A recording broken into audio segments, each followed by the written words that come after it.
Coming up on Mountain News at 5:30, the longest-serving U.S. senator will not seek another term.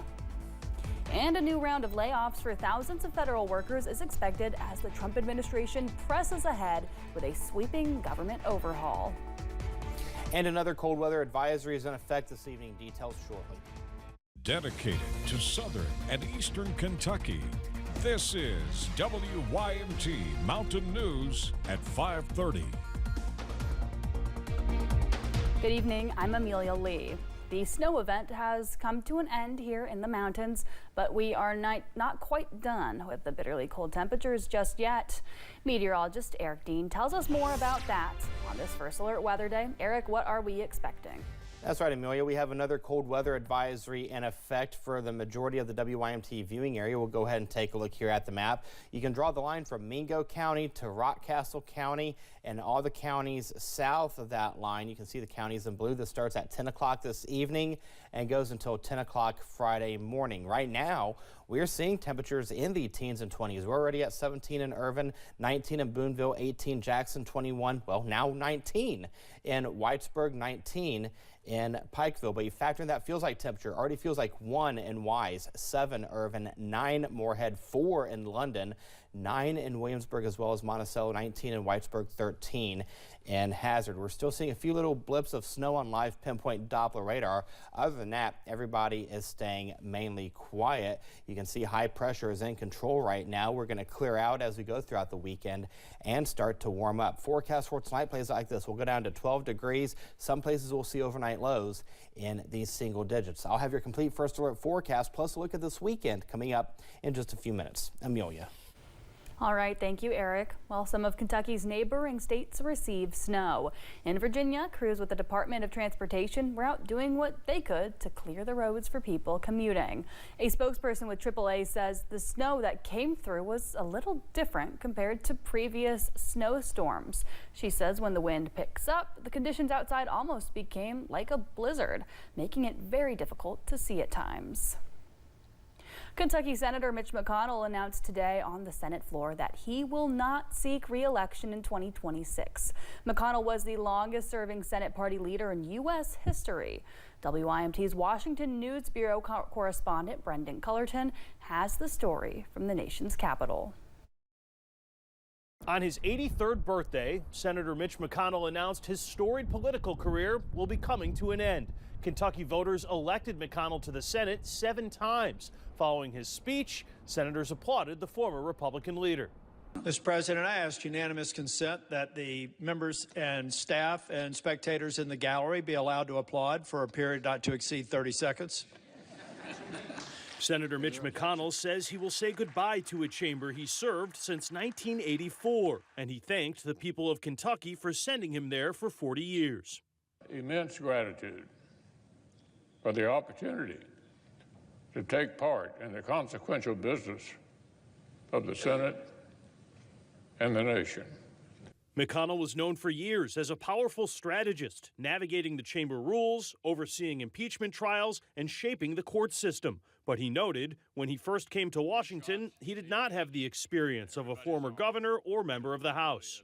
I knew my hometown of Louisville, and I'd spent the previous few years working hard to learn what mattered to folks all across the rest of the Commonwealth.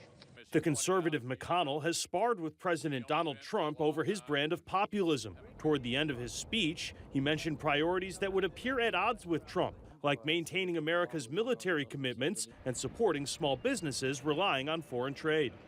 To the disappointment of my critics, I'm still here on the job. McConnell says he plans to serve out the remainder of his term, which ends in January of 2027, and sets up a highly contested battle for his seat. In Washington, I'm Brendan Cullerton. In November, Senator John Thune was elected to replace Senator McConnell as the Senate GOP leader. Kentucky Congressman Andy Barr congratulated McConnell on his tenure while also restating his intentions on taking over his Senate seat. Barr says he will run in the 2026 Senate race. He made the official announcement just moments after McConnell said he would retire. Other Republicans vying for the seat include former Kentucky Attorney General Daniel Cameron.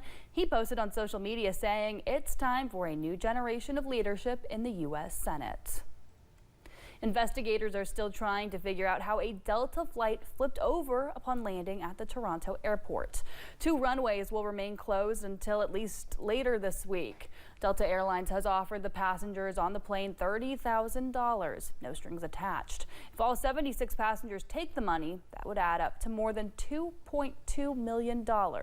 Every passenger and crew member survived. At least 18 people were injured in the crash. Another round of federal job cuts are coming, this time to the agency responsible for bringing money into the government coffers. CBS's Erica Brown has more details from the White House.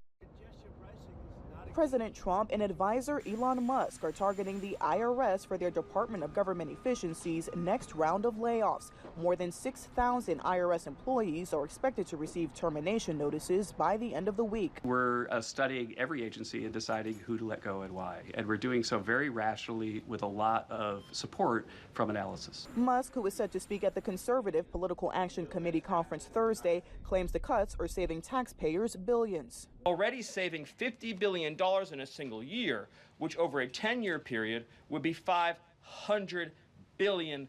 But some lawmakers say the cuts are coming too fast and too deep. I'm all over being supportive of finding efficiencies, eliminating the waste, fraud, and abuse there.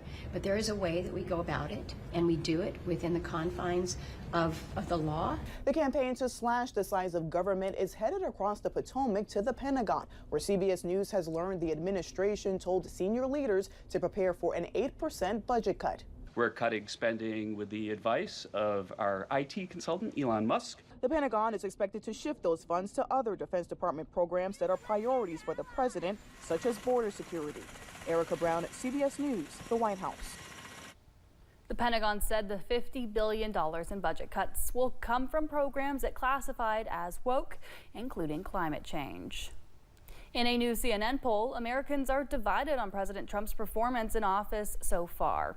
The poll conducted by SSRS shows Trump's approval rating at 47%. That's below the start-of-term rating for any recent presidency other than his own. But it's above the level Trump reached at any point in his first 4 years in office. 62% of people polled feel the president is not doing enough to address the high prices of everyday goods. The U.S. Senate has narrowly confirmed President Trump's pick for FBI Director Kash Patel. 2 Republican senators voted against Patel. Alaska's Lisa Murkowski said Maine's Susan Collins, Kentucky's Mitch McConnell voted yes. He has opposed some of Trump's other nominees. Patel is a Trump loyalist who's taking over the FBI during a time of turmoil over firings and an effort to gather the names of people who worked on January 6th Capitol riot investigations. The trial date for the man charged in the murder of rap icon Tupac Shakur has been pushed back nearly a year. At the request of the defense, a judge agreed to reschedule the start of Dwayne Davis's trial for February 9th, 2026. Davis was originally set to go to trial in March. Authorities claim Davis gave the order for the drive-by shooting that killed Shakur in Las Vegas in 1996. His defense attorneys asked for the trial to be delayed, saying they are pursuing new leads in the case. And we want to let you know that you still have time to donate for the Appalachian Strong Telethon. We're partnering with WKYT and ARH for the event. You can dial 855-257-2700 if you want to call in to make a donation to those impacted by the recent flood. Or you can scan the QR code. It's on your screen right now, and this will take you to the website where you can donate. Coming up on Mountain News at 5:30, we hear from a financial coach about the ways you can chip away at existing credit card debt. And the weekend is just around the corner. We'll have your weekend forecast coming up in a few minutes.